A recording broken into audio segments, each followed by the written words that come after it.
Bonjour, bienvenue pour cette session partage, la continuation de la lecture partage du chapitre consacré à la méditation au sein de l'ouvrage À propos de Dieu de Jiddu Krishnamurti. Et c'est de cette observation, de cette écoute, de cette perception, de cette vigilance que vient cette extraordinaire beauté de la vertu. Il n'est d'autre vertu que celle qui est issue de la connaissance de soi.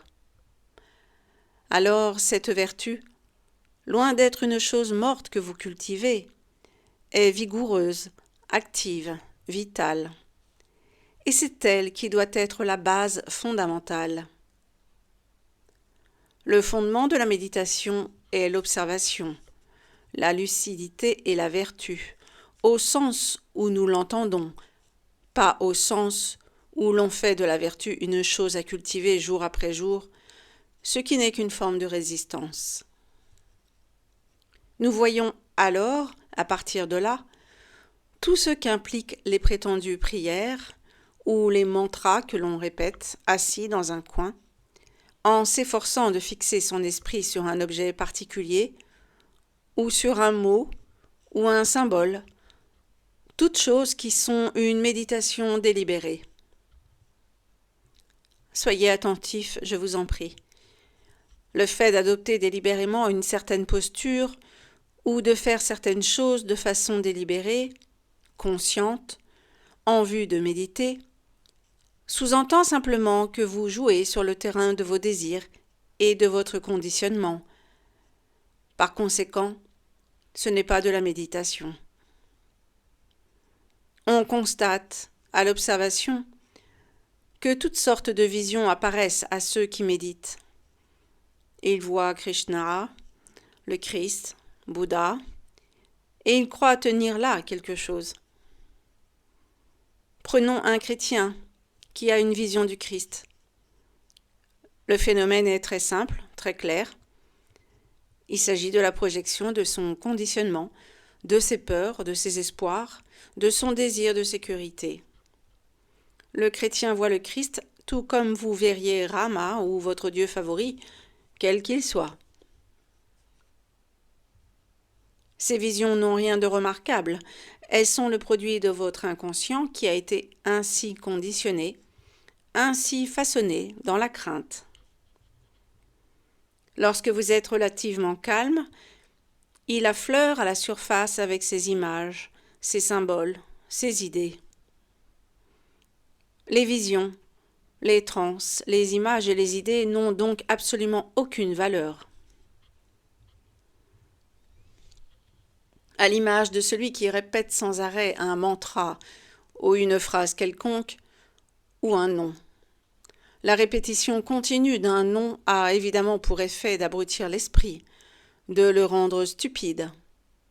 Et, à force de stupidité, il devient calme, silencieux. Vous pouvez tout aussi bien prendre une drogue pour pacifier votre esprit. De telles drogues existent. Et dans cet état de tranquillité, dans cet état drogué, vous avez des visions. Il va de soi qu'elles sont le produit de votre société, de votre culture, de vos espoirs et de vos craintes. Elles n'ont absolument rien à voir avec la réalité. Il en va de même pour les prières. Celui qui prie est semblable à l'homme qui met la main à la poche d'autrui. L'homme d'affaires, l'homme politique et toute cette société de compétition, tous prient pour la paix. Mais ils font tout pour susciter la guerre, la haine et l'antagonisme. Tout cela est dénué de sens et de rationalité. Votre prière est une supplication. Vous demandez quelque chose que vous n'avez pas le droit de demander, parce que vous n'êtes pas vivant, vous n'êtes pas vertueux. Vous voulez quelque chose de grand, de pacifique, pour enrichir votre vie, mais vous faites tout le contraire, à des fins destructrices, devenant petit, mesquin, stupide. les prières, les visions, la posture assise, là, dans un coin, le dos droit, à respirer correctement, les exercices mentaux, tout cela est si immature, si enfantin. Cela n'a pas de sens aux yeux de celui qui veut comprendre la pleine signification de la méditation. Celui-là fait fi de toutes ces pratiques. Même s'il vient à perdre son emploi, il ne se tourne pas immédiatement vers un petit Dieu minable pour l'aider à trouver un nouvel emploi. C'est pourtant le jeu que vous jouez tous. Au moindre problème, à la moindre souffrance, vous vous tournez vers le temple et vous vous prétendez religieux. Toutes ces pratiques doivent être complètement, totalement écartées afin qu'elles ne vous concernent plus. Si vous en avez fini avec elles, alors nous pouvons progresser dans l'examen global de cette question de savoir ce qu'est la méditation. Vous devez faire preuve d'observation, de clarté, de connaissance de soi et, en raison de tout cela, de vertu. La vertu est la floraison perpétuelle du bien. Une erreur, de mauvaises actions de votre part sont possibles, mais c'en est fini d'elles dès lors que vous évoluez, que vous fleurissez dans le bien, puisque vous vous connaissez vous-même.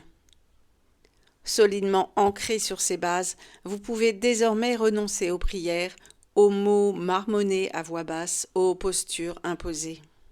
Et vous pouvez alors commencer à explorer la nature de l'expérience.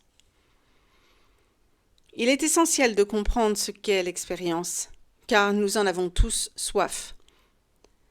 Notre vie quotidienne est l'occasion d'expériences telles que la routine du bureau, les disputes, la jalousie, l'envie, la brutalité, la compétition, le sexe. Nous passons par toutes sortes d'expériences dans la vie, jour après jour, consciemment ou inconsciemment. C'est en surface et sans beauté, sans aucune profondeur que nous vivons notre vie, sans qu'il y ait de notre part rien d'inédit, de limpide, rien qui ait la fraîcheur des origines. Nous sommes tous des êtres humains de seconde main, citant les autres, suivant les autres, aussi creux que des coquilles vides. Et naturellement, nous avons soif d'une expérience qui dépasse celle du quotidien.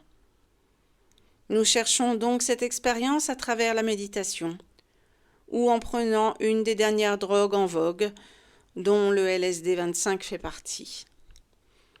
Dès que vous en absorbez, vous avez une sensation de mysticisme instantané. Non que j'en ai pris moi-même. Nous parlons sérieusement. Vous ne faites que rire à la moindre provocation. Vous n'êtes donc pas sérieux. Vous ne faites pas cette démarche d'observation de vous-même, pas à pas. Vous ne faites qu'écouter des mots. Vous vous laissez emporter par eux. Je vous avais pourtant prévenu du danger dès le début. Ces drogues, qui ont pour effet un élargissement de la conscience, vous procurent donc momentanément une sensibilité extrême. Et dans cet état de sensibilité exacerbée, vous avez des visions. L'arbre devient extraordinairement vivant, lumineux et clair, ouvert sur l'immensité. Dans cet état de sensibilité accrue, vous pouvez aussi éprouver une sensation extraordinaire de paix et de lumière. Il n'y a plus de différence entre vous et la chose que vous observez. Vous êtes cette chose, et l'univers tout entier fait partie de vous. Et vous êtes obnubilé par ces drogues parce que vous avez envie de renouveler l'expérience.